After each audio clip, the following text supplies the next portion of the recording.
اٹھ گیا اپنے یہاں سے ٹیلی فون، اب کہیں جا کر ملے گا اگلی جون۔ ناظرین، میں ہوں بسم اللہ آفتاب عالم اور آپ دیکھ رہے ہیں اردو ہندی نالج چینل۔ آج جو میں آپ کے سامنے انتخاب پیش کروں گا اس میں ایک مضمون پیش کروں گا۔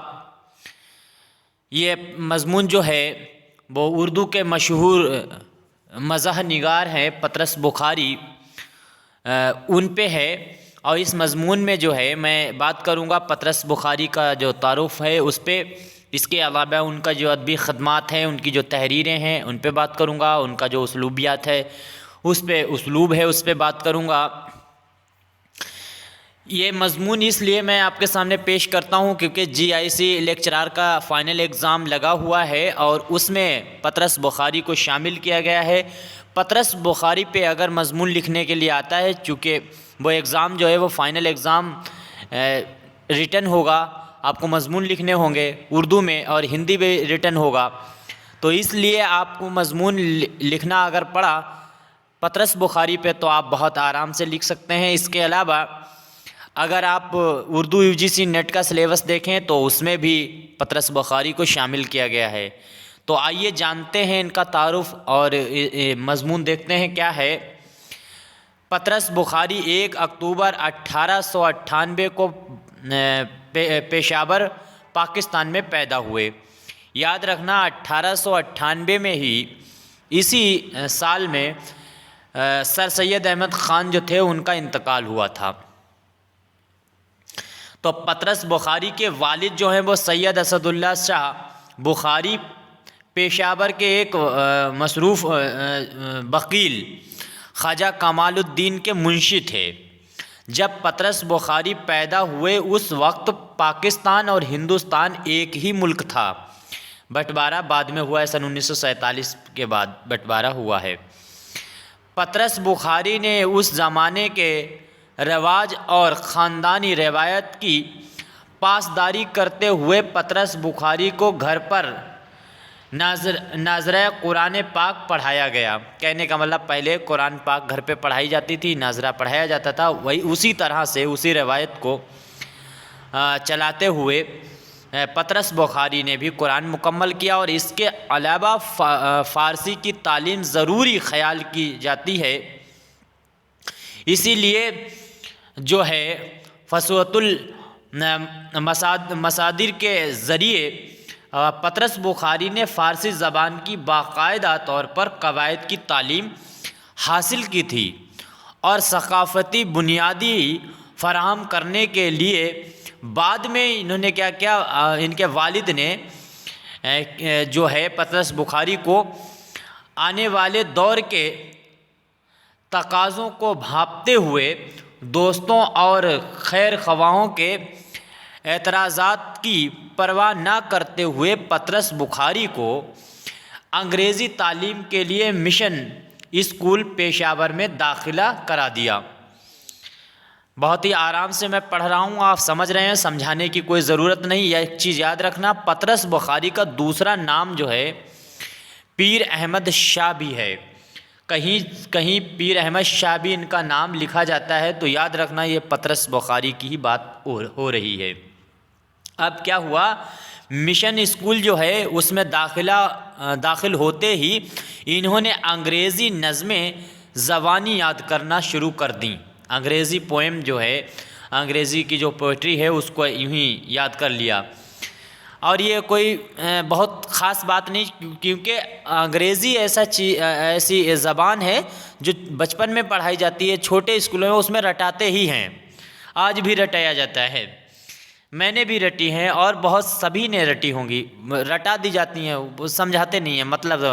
تو یہ پطرس بخاری بہت بڑی چیز یہاں پہ نہیں ہے یہ، لیکن مضمون کے طور پہ لکھ سکتے ہیں آپ۔ اس زمانے میں انگریزی کے استاد انگریز ہوتے تھے جو بچوں کے تلفظ کا خاص خیال رکھتے تھے۔ پطرس بخاری کی آواز انگریزی لہجے اور خوبصورت تلفظ کے سبب ان کی انگریزی نظم خوانی پر اساتذہ خصوصی توجہ دیتے تھے۔ اس طرح انگریزی ادب سے وانسیت جو ہے دلی لگاؤ کی کیفیت پیدا ہو گئی۔ مشن ہائی اسکول میں تعلیم کے اعلیٰ معیار سے پورا فائدہ اٹھایا اور 1913 میں 15 سال کی عمر میں 1913 میں 15 برس کی عمر میں اچھے نمبروں سے میٹرک کا امتحان پاس کیا۔ والد صاحب نے انہیں 1914 میں گورنمنٹ کالج لاہور میں داخلہ دلوا دیا، جہاں وہ ابتدا میں کم بولنے والے اور شرمیلے ہونے کے باوجود بھی کیا کرا، انہوں نے ہوشیار طالب علم کی حیثیت سے ابھرے، جہاں انہوں نے 1916 سے 1922 تک تعلیم حاصل کی لاہور گورنمنٹ کالج میں۔ اس کے بعد جو ہے بخاری صاحب کے دل میں پیدائشی خرابی تھی، یہ چیز یاد رکھنا، یہ ان کا دل میں سوراخ تھے، پیدائشی خرابی تھی۔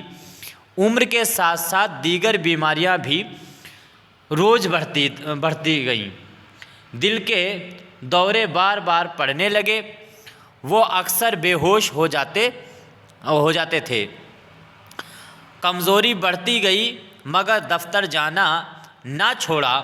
ڈاکٹر تھے، ڈاکٹر دل کی حالت دیکھتے ہوئے مکمل آرام کا مشورہ دیتے، لیکن بخاری کے دل کی گھبراہٹ سے، بخاری جو ہیں وہ دل کی گھبراہٹ سے، پطرس بخاری جو ہیں دل کی گھبراہٹ سے کیا کرتے تھے، ڈرتے تھے اور ان کا گھبراہٹ سی محسوس ہوتی تھی گھر میں، اسی وجہ سے انہوں نے کیا دفتر کو چلے جاتے تھے ٹائم پاس کے طور پہ۔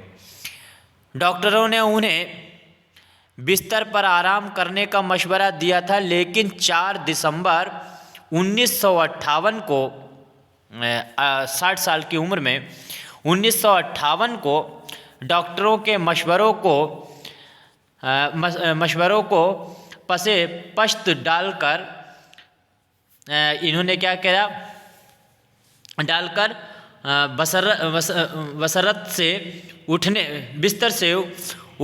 بستر سے اٹھے اور کمرے میں ٹہلنا شروع کر دیا۔ تھوڑی ہی دیر کے بعد بے ہوش ہو کر گر پڑے اور صبح 6 بجے سورج نکلنے سے پہلے دنیائے اردو کے عظیم مزاح نگار 5 دسمبر 1958 کو نیو یارک امریکہ میں ان کی وفات ہوئی۔ ایک چیز یاد رکھنا، ان کی وفات جو ہے وہ امریکہ میں ہوئی ہے، نیو یارک میں ہوئی ہے، اور یہ کئی مرتبہ پوچھا گیا ہے آبجیکٹیو امتحان میں کہ کون سا ادیب ہے جس کا انتقال نیو یارک میں ہوا، تو پطرس بخاری ہیں، یہ یاد رکھنا۔ آپ کو نیو یارک کے قبرستان میں سینکڑوں مداحوں اور دوستوں اور عزیزوں نمائندوں کی موجودگی میں قبرستان میں دفن کر دیا گیا۔ یہ نیو یارک میں ہی ان کی درگاہ ہے، ان کی مزار ہے۔ اس کے بعد کیا ہوا، پطرس بخاری 1925-26 میں اعلیٰ تعلیم کے لیے انگلستان گئے۔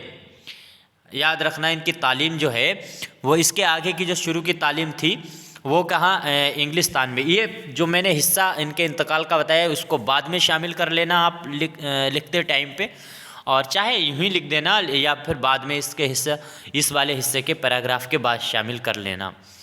اس کے بعد انہوں نے انگریزی ادب میں اعلیٰ ترین تعلیم کے لیے کیمبرج کانوینٹ کا انتخاب کیا 1925 میں یا 26 میں، اور کیمبرج کانوینٹ جو کیمبرج یونیورسٹی ہے، کیمبرج یونیورسٹی کے امانویل کالج میں، امانویل یہ کالج ہے، ڈگری کالج میں انگریزی ادب میں اول درجے میں جو ہے انہوں نے اپنی ڈگری حاصل کی، اور امانویل کالج جو ہے اس کے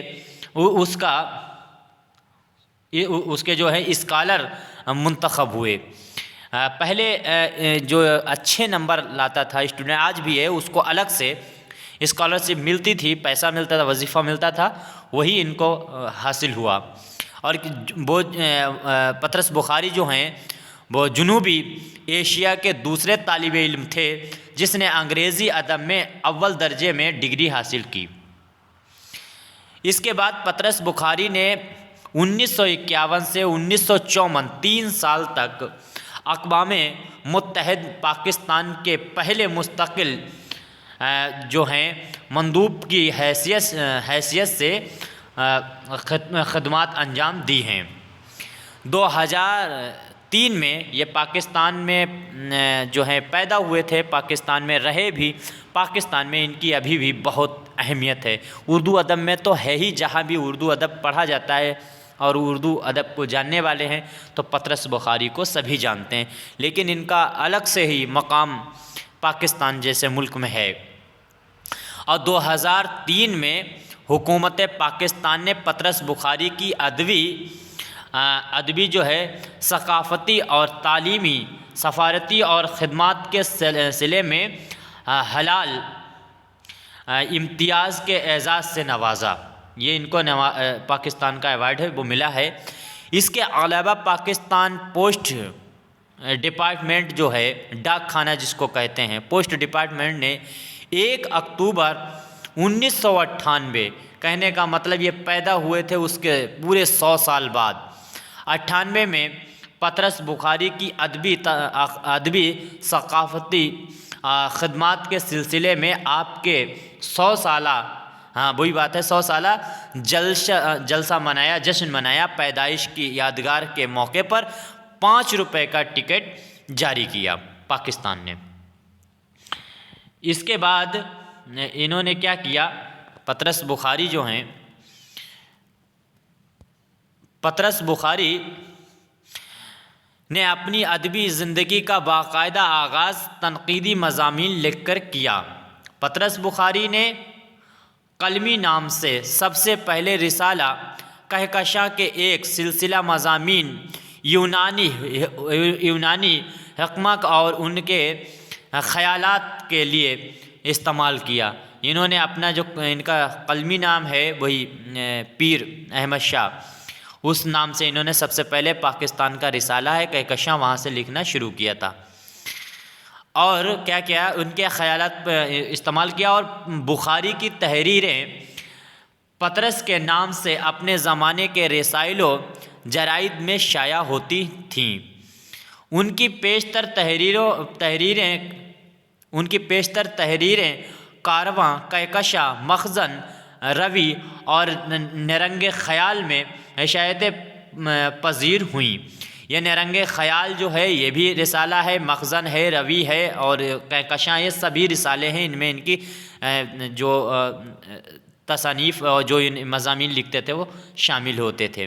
اس کے بعد 1945 میں جے پور میں 1945 میں جے پور بھارت میں ہی جے پور میں کیا ہوا، اہل قلم کی بین الاقوامی انجمن، یہ جو ہے اہل قلم کی بین الاقوامی جو انجمن ہے یہ جے پور میں ہے اور جے پور میں قائم کی گئی، اور یہاں کیا ہوا سالانہ جلسہ، یہاں پر سالانہ جلسہ ہوا، اور جس میں بخاری صاحب نے اس وقت آل انڈیا ریڈیو کے ڈائریکٹر جنرل تھے، ایک نہایت فکر انگیز کیا کرا مقالہ بعنوان ہمارے زمانے کا اردو ادب، یہ ان کا ہمارے زمانے کا اردو ادب، یہ ان کا مضمون جو ہے وہ شائع ہوا اس بے عنوان والے رسالے میں، مقالے میں۔ اس اجلاس میں معروف انگریزی ادیب سروجنی نائیڈو، جواہر لال نہرو اور اس کے بعد میں سرو پلی رادھا کرشن اور یہ ملک راج آنند، کتنے ہی مشاہیر علم و ادب شریک تھے۔ یہ جب جلسہ ہوا، اس جلسے میں یہ تمام ادیب شامل ہوئے اور ان کو بھی ادیب، نقاد، مضامین نگاروں نے بخاری کی کھل کر تعریف کی۔ ان سبھی ادیبوں نے بخاری کی خوب تعریف کی۔ پطرس بخاری کی تنقید کسی خاص صنف تک محدود نہیں تھی، وہ نظم و نثر تمام اصناف ادب کے بارے میں اپنی رائے کا اظہار کرنے پر قادر تھے۔ بخاری صاحب نے ڈرامہ، افسانہ اور ادب پر تنقیدی مضامین لکھے۔ تنقید کے سلسلے میں پطرس بخاری کے مقالوں کی تعداد کم ہے۔ انہوں نے دیباچے اور تقریروں میں بھی اپنی تنقیدی صلاحیتوں کا پوری طرح اظہار کیا۔ بخاری انگریزی زبان کے مزاح نگار انگریزی زبان کے مزاج سے اچھی طرح قدرت حاصل تھی، واقف تھے۔ انہوں نے اپنی صلاحیتوں کو ترجموں میں بڑی چابک دستی سے استعمال کیا۔ انہوں نے اردو میں ترجمہ نگاری پر بھی ترجمہ نگاری پر پوری قدرت حاصل تھی، اسی لیے ان کی اردو تراجم کو بڑی قدر کی نگاہ سے دیکھا جاتا ہے۔ وہ ترجمے کو تخلیقی عمل مانتے تھے۔ پطرس بخاری کے ترجموں میں افسانے بھی ہیں، ڈرامے بھی ہیں، فلسفانہ مضامین بھی ہیں۔ ان چابک دستی نے ان کی ترجمہ نگاری کی صلاحیتوں کی تمام جہتوں کو اجاگر کر دیا۔ بخاری نے ترجموں کے لیے جن اہل قلم کو نگارشات کا انتخاب کیا، ان سب سے یہ اندازہ لگانا دشوار نہیں ہے کہ اس انتخاب میں ان کے اندر اچھا استاد نمایاں ہے۔ ان ترجموں کا مقصد نظر آتا ہے کہ پڑھنے والے عام افراد مغربی ادب کے شہ پاروں سے آشنا ہو جائیں اور طلباء میں مزید مطالعے کا شوق بیدار ہو، دیگر صاحب علم میں ترجمہ کرنے کا ذوق پیدا ہو۔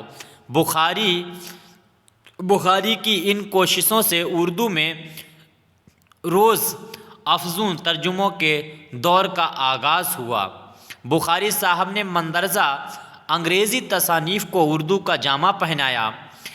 اب یہ دیکھ سکتے ہیں مارخم، یہ ان کا افسانہ ہے جس کو انہوں نے انگریزی سے اردو میں ترجمہ کیا۔ اس کے بعد میں گونگی جورو، یہ ڈرامہ ہے۔ سید و سیاد، یہ افسانہ ہے۔ اس کے بعد میں تائیس رومانی رومانی، یہ ان کی تصانیف ہے۔ اجنۃ الفرانسیسی جو رائٹر ہیں ان کی لکھی ہوئی تھی اور جس کو اردو میں انہوں نے ترجمہ کیا۔ اس کے بعد میں سیب کا درخت، یہ ان کا افسانہ ہے، اس کو بھی انہوں نے ترجمہ کیا ہے۔ نوح انسان کی کہانی، دنیا کی ابتدا، اور دنیا کی ابتدا جو ہے یہ بھی ان کی تصانیف ہے۔ نوح انسانی کی کہانی تصانیف ہے اور 522 اس میں صفحات کی مکمل کتاب ہے۔ بچوں کا پہلا سال 407 صفحات کی مکمل کتاب ہے۔ اس کے بعد میں دیہات میں بوائے اسکاوٹ کا کام، یہ مکھیوں کا بادشاہ، یہ 200 صفحات کی مکمل کتاب ہے۔ اس کے علاوہ اگر دیکھیں آپ انگریزی سے اردو میں ترجمہ کی ہوئی تصانیفیں ہیں، یہ سبھی ترجمہ کی ہوئی تصانیف ہیں۔ اس کے علاوہ کیا ہے، پطرس بخاری کو شاعری اور شاعرانہ ذوق ورثے میں ملا تھا۔ والد شاعر تھے۔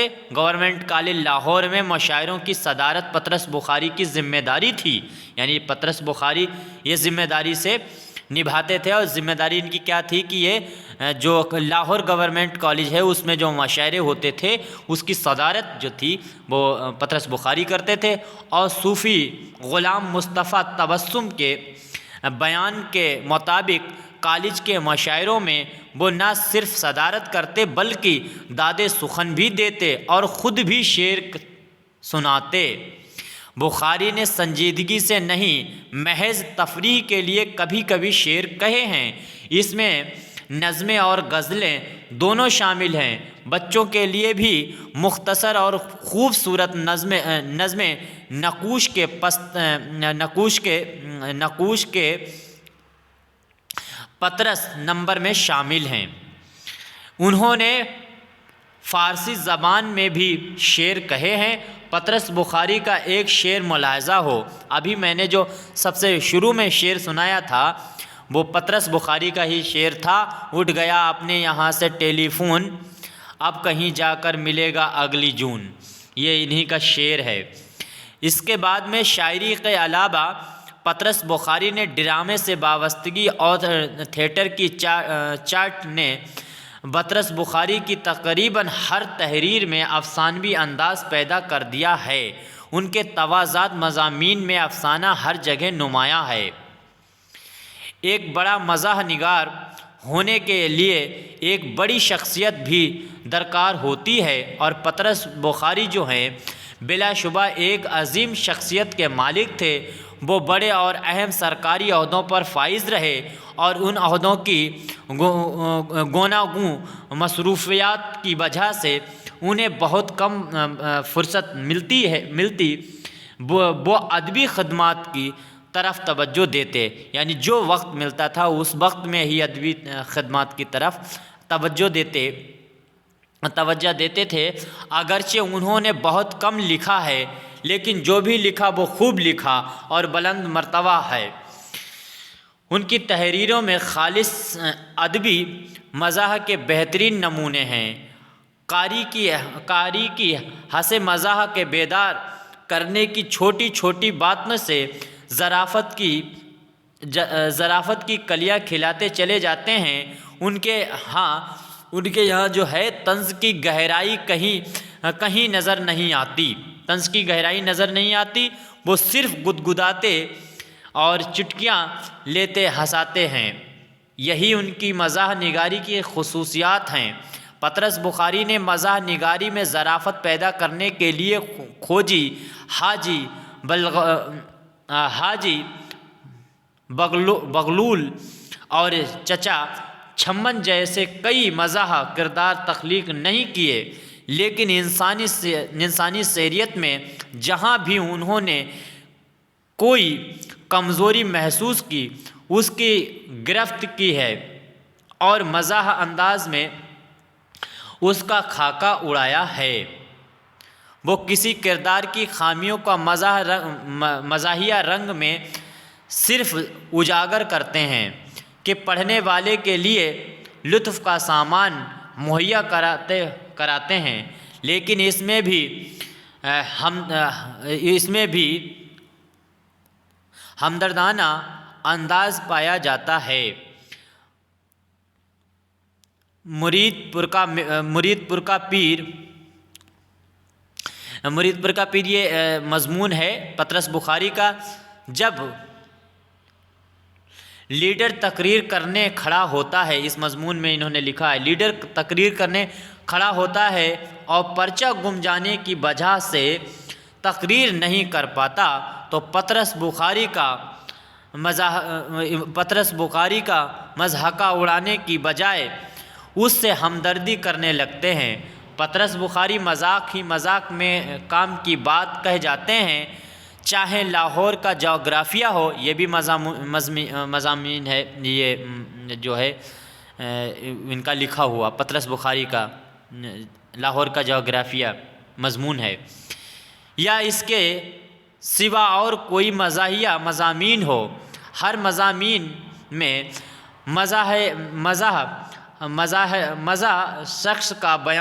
مزاحیہ شخص کا بیان کیا گیا ہو تو اس مضمون میں مقصدیت کا کام ضرور لیتے ہیں۔ پطرس بخاری جو ہیں وہ کتنا بھی مزاحیہ ہو اور کیسا بھی مضمون وہ لکھیں مزاحیہ، اس میں ایک چیز بہت ہی اہمیت رکھتی ہے ان کے تحریروں میں، وہ ہے مقصدیت۔ یہ کچھ نہ کچھ مقصد ضرور ہوتا ہے اس میں لکھنے کا۔ پطرس کے مضامین میں کیا ہے؟ مضامین بخاری، یہ ان کا مجموعہ ہے ایک حساب سے۔ بخاری کی مزاحیہ طبیعت کے آئینہ دار ہیں، بخاری مزاحیہ طبیعت کے آئینہ دار ہیں، اور یہ مضامین ہمیشہ دلچسپی سے پڑھے جاتے رہیں گے۔ ان کے دوسرے مضامین میں بھی عام آدمی کے مشاہدے اور تجربات کی باتیں کی گئی ہیں۔ اسی طرح صاحب مذکور کے مضامین ہیں، وہ عمومیت ہے جو انہیں دوسرے مزاح نگاروں مثلا رشید احمد صدیقی، فرحت اللہ بیگ وغیرہ جیسے مزاح نگاروں سے جدا کرتی ہے۔ رشید احمد صدیقی جو ہیں، صدیقی صاحب علی گڑھ کی فضا سے باہر نہیں نکلتے اور فرحت اللہ بیگ دہلی کے اور حیدرآباد دکن کے ماحول کے اسیر ہیں۔ یعنی حیدرآباد، دکن اور دہلی کا ہی ذکر کرتے نظر آتے ہیں۔ فرحت اللہ بیگ یہ بھی مزاحیہ ہی ہیں اور مزاحیہ ہی مضامین نگار ہیں، مضمون نگار ہیں۔ رشید احمد صدیقی وہ علی گڑھ کے ہی نمائندہ نظر آتے ہیں، اپنی ایسی تحریریں لکھتے ہیں۔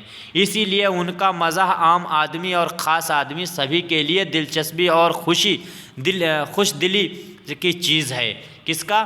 پطرس بخاری کا۔ البتہ مختصر یہ کہ پطرس بخاری دور جدید کے بہت بڑے شگفتہ اور مزاح نویس ہیں۔ اگرچہ انہوں نے بہت کم لکھا، تاہم جو کچھ بھی لکھا خوب لکھا۔ پطرس بخاری کی اہم تصانیف میں زیادہ تر متفرق مضامین مقالوں، دیباچوں اور تقریروں کی صورت میں مختلف رسالوں میں بکھرے ہوئے ہیں۔ تاہم ان کی زندگی میں صرف پطرس کے مضامین ہی شائع ہو سکی۔ ایک ہی کتاب ان کی زندگی میں شائع ہوئی، پطرس کے مضامین کے نام سے۔ اس کے علاوہ ان کی تصانیف میں آپ دیکھیں پطرس کے خطوط کا مجموعہ ہے جو نامکمل ہے، یہ مکمل ہیں۔ اس کے بعد میں افسانے، ڈرامے اور ناولٹ بھی ان کے ہیں۔ اس کے بعد میں خطبات پطرس، یعنی اس میں خط انہوں نے لکھے ہیں، خط کا یہ مجموعہ ہے۔ اور یہ کیا ہے؟ تقاریر کا نامکمل مجموعہ ہے، خطبات یعنی خطاب دیا ہے، انہوں نے خطاب کیا ہے۔ اس خطاب میں کیا کیا گیا ہے کہ تقریر کا یہ نامکمل مجموعہ ہے۔ تنقیدی مضامین، تخلیقات پطرس، اور اس کے بعد میں کیا ہے کہ اقوام متحدہ میں تقاریر کا مجموعہ انگریزی میں ان کا شائع ہوا۔ اسلوب، تراجم وغیرہ بہت ہی ان کے اہم تصانیف ہیں۔ تو اس طرح سے پطرس بخاری پہ مکمل طور پہ کوشش کی گئی ہے کہ مضمون پیش کیا جائے۔